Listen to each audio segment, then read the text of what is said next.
So we got the SW20 MR2 here, turbo, and installing AC into it. So we got the hard lines front to back from a wrecker, and the front lines that go into the frunk and to the condenser. The cooling unit, most important piece. You want to get everything with the AC amplifier, the expansion valve, and it also has the relay, AC relay in it as well. So make sure you get the whole unit. It's very easy. You got to remove the glove box and it pretty much pulls out. Now for the controls, you only want the button. I got the whole control unit, but all you need is the button itself. Now it's here that the ground's all kind of dirty because I blew out the lines. Okay, so another important component is the compressor. Pretty easy, mounts with 3 bolts, and the tensioner. The tensioner is fairly hard to install. It requires about a 2-inch extension to put 1 bolt in, which is right beside the frame rail. I cleaned up the lines with some brake parts cleaner, and I swirled it around in the lines, and I used 2 guns. I used a regular gun to blow it through, and then I used this high flow Typhoon gun, which is a high volume gun that will blow all the air and gunk out of the line. So very important to have. That's why the ground's all dirty again. So we got some O-rings, because I don't want any leaks in any of the lines that I install. You can see here the hard lines are installed. So here you'll see I have the hard lines fitted front to back. You got to remove the parking brake bracket, pivot bracket to install. And you'll see here this Dorman adapter I put in. That's because one of the lines, when I disconnected it, I thought I heated it up enough, but I didn't. But I think the best thing to do next time is to heat it up and then put cold water so it breaks the rust. But penetrating fluid did not cure it, so I ended up stripping the threads off this. So that Dorman AC fitting, compression fitting, is what I use to fix or to rejoin the lines back together. So back in the car here, we're going to install the AC button. It's fairly simple. Remove the radio, and you'll see in here there is the connector that connects right into the button that you supply. So it's a matter of pushing the old dummy button out.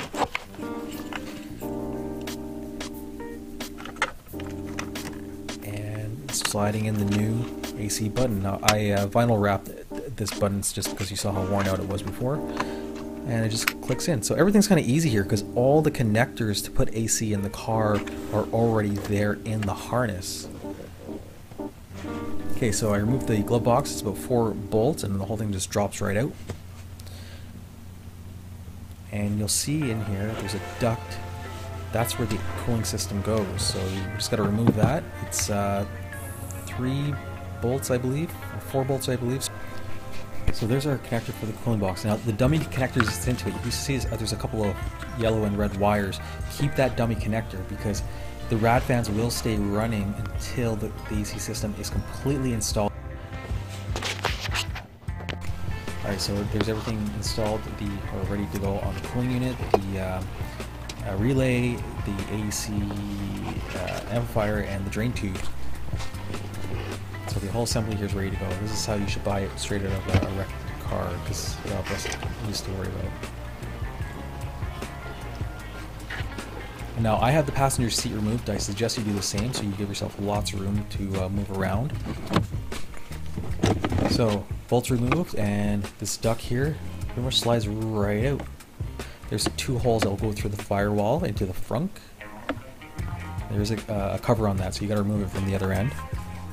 And at the very bottom of that is our AC drain tube. So that plug right there, you gotta pop out.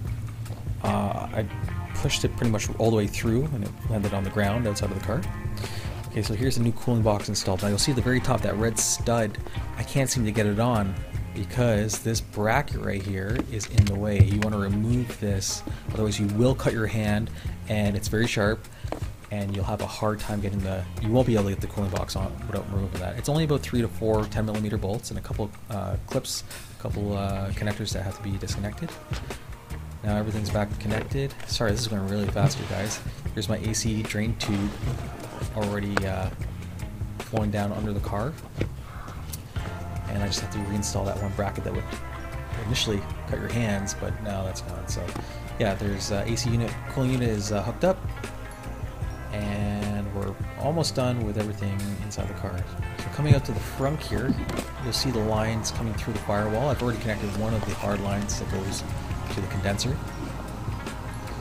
And you'll see here there's one of the lines that connects to that cooling box. Now there is some covers, some little caps that cover up the bolt holes that are already pre-drilled and tapped for these lines, like that right there.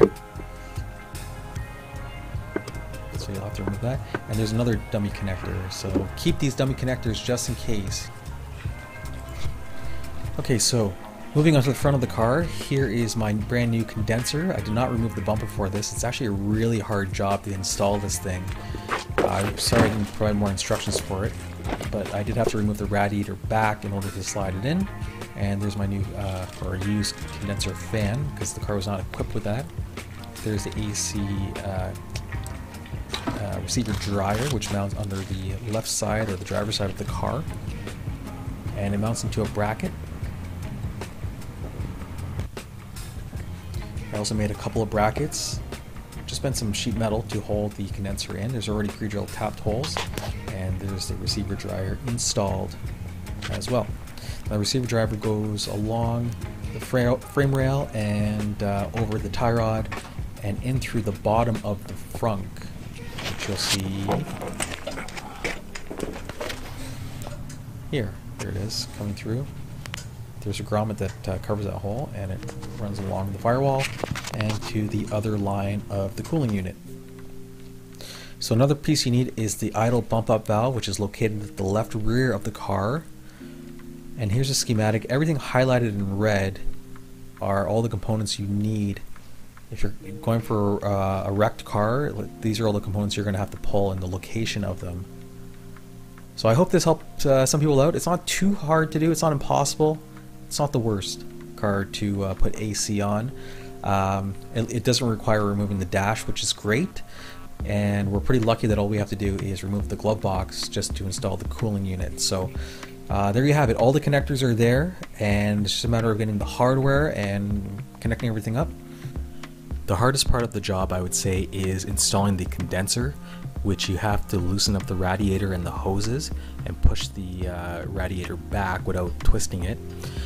Also installing the tensioner for the compressor, because there's one bolt that goes under the pulley, which is on right beside the frame rail, and that's really hard to get at.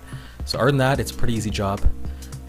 I know this video I did leave out quite a few things, a lot of details on how to install certain things, and like how to remove the center console, things like that. But I just want to show a general idea of how easy it is to do this job, and provide the details on what the hardest things are. So I do apologize that this video is not the most professionally done, but I'm still new at this. Bear with me. Please like and subscribe, and you'll see these videos will get more entertaining and professional as time goes on. So thank you very much.